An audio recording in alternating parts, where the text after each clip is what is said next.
Olá pessoal, espero que todo mundo esteja bem, se cuidando. Indo diretamente ao ponto, resolvi fazer uma explicaçãozinha curta a respeito do ciclo de vida das plantas, que é o próximo assunto que a gente vai abordar seguindo os conteúdos de biologia. E como é um assunto meio espinhoso, difícil de entender, o texto do livro está tudo cheio de nome que eu não costumo usar por achar que é um pouco excessivo. Eu resolvi fazer uma explicação mais curta, gravar para vocês, e eu gostaria que fosse basicamente esses detalhes que eu vou falar, que vocês tivessem em mente quando fossem pensar a respeito de ciclo de vida em planta. Depois, além disso, além desse ponto, eu só gostaria que vocês prestassem mais atenção ou memorizassem certos detalhes quando eu deixasse bem claro isso, tudo bem? Então, para falar de ciclo de vida de planta, a gente vai precisar falar então de um indivíduo que é diploide e que precisa dar origem a outro indivíduo diploide. Então, antes da gente começar a falar então de ciclo de vida, vale relembrar o que é diploide, o que é haploide. Se você está então escutando agora, eu vou fazer uma pergunta para você, você para o vídeo e tenta responder. Você é diploide ou haploide? Se você já respondeu, você é um indivíduo diploide, assim como todo mundo que está ouvindo e vendo essa exposição, porque você tem dois conjuntos de cromossomos, um que veio do seu pai e outro que veio da sua mãe, nos gametas, e esses dois conjuntos se juntaram numa célula que é o zigoto. Quando você começou, a gente pode considerar que o começo da sua vida quando você era uma célula só e você era um zigoto. E é por isso que você é diploide, porque você tem dois conjuntos cromossômicos. As plantas também têm dois conjuntos cromossômicos no indivíduo que chama diploide, e esse indivíduo diploide precisa dar origem a outro indivíduo diploide. E por que é complicado falar de ciclo de vida de planta? É complicado porque não é familiar, não é o mesmo tipo de ciclo de vida que você e eu, como animais, temos. Então, antes de falar de ciclo de vida de planta, vou falar de ciclo de vida de animais. Como é que é ciclo de vida em animal, que você está bem familiarizado? Um indivíduo diploide, que é você, precisa dar origem a outro indivíduo diploide, um nenezinho. Como é que é feito isso?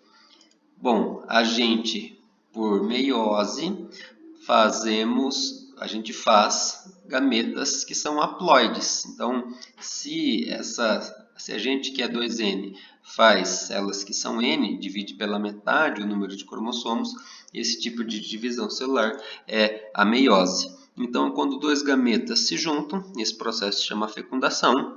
Não recomendo que vocês façam nessa idade.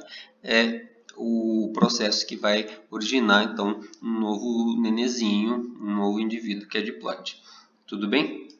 Então, voltando ao ciclo de vida das plantas, quais são os detalhes que são diferentes no ciclo de vida de plantas de um ciclo de vida de animais?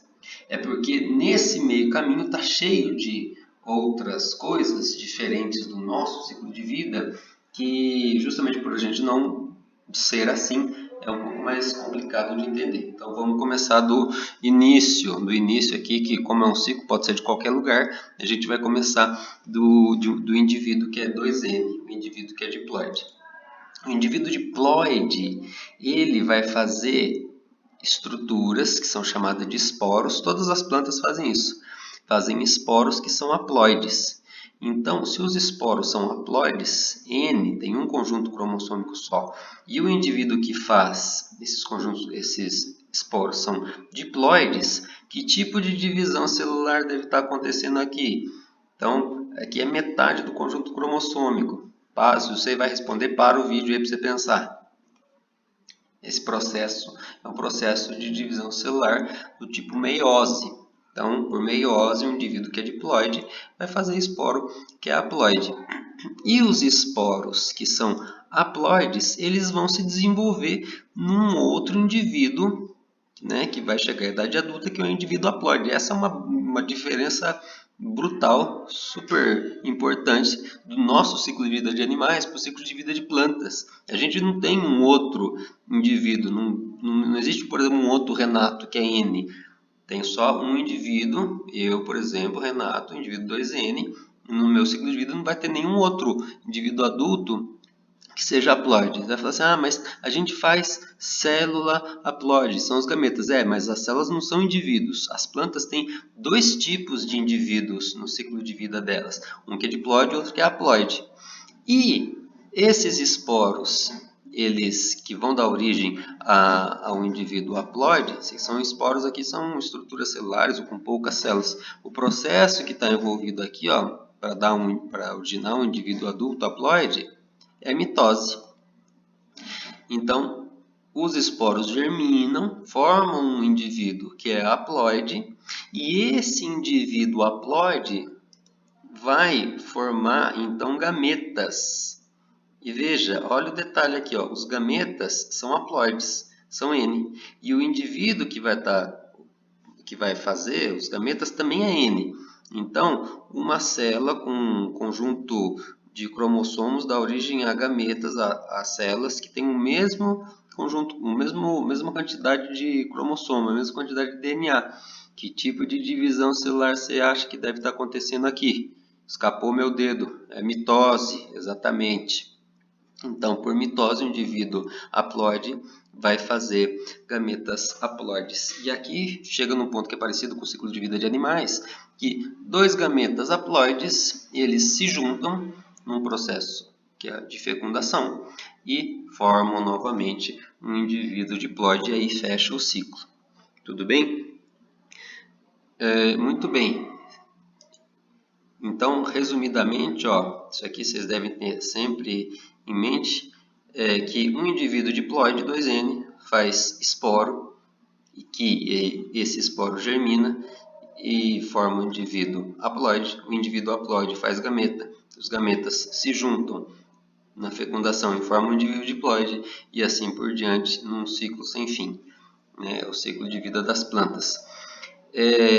Um nome que é importante de se guardar é que indivíduos que são diploides fazem os esporos, então essas são as plantas que fazem esporo. O nome dessas plantas é planta fito que faz esporo. Então é esporófito. Esporófito sempre vai ser 2N, sempre vai ser diploide, em qualquer planta. E o indivíduo haploide é o indivíduo que faz gameta. O nome desse indivíduo que faz gameta é planta do gameta, gametófito. E o gametófito sempre vai ser haploide, sempre vai ser N.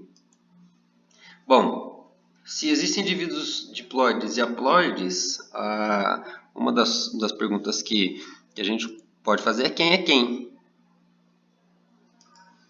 Esse aqui é um musgo, né? No primeiro capítulo de plantas que vocês vão estudar, vão estar lá os musgos, né?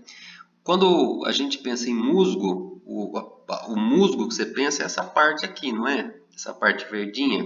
Só que se você reparar bem, tem outros indivíduos aqui. Se você tiver musgo aí na sua casa, só se você tiver na sua casa, obviamente que você não vai sair, né? Para procurar isso aqui.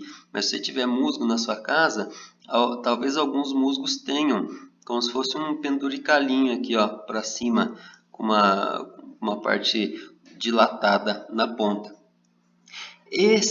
O que você chama de musgo, que a gente costuma chamar de musgo, é o gametófito. Essa plantinha verde aqui, é uma plantinha haploide, é um indivíduo haploide. E esses indivíduos que estão aqui por cima do musgo, por cima do gametófito, são os esporófitos. Esse indivíduo aqui, é 2N, é diploide.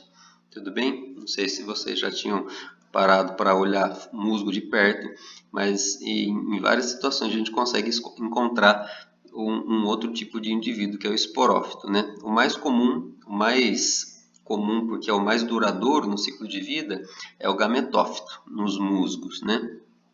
E o outro grupo de plantas que vocês vão ler no livro é o grupo das samambaias. Então, quem que é o esporófito e quem que é o gametófito? O indivíduo maior, né, mais evidente, que ocupa mais tempo no ciclo de vida das samambaias, das pteridófitas no geral, é esse aqui, é o esporófito. Isso aqui é diploide, essa planta aqui grandona, né? Samambaia, avenca, são os esporófitos. E onde está o gametófito nisso aqui? O gametófito, você vê, ó, isso aqui é a palma de uma mão, e o gametófito é uma estruturinha bem pequenininha, uma plantinha bem pequenininha, dura muito pouco no ciclo de vida das samambaias e né, vai servir de suporte aqui para o desenvolvimento do esporófito. Tudo bem? Então, geralmente quando a gente, né, obviamente, né, a gente fala de samambaia, a gente está pensando nessa plantona grande aqui, né?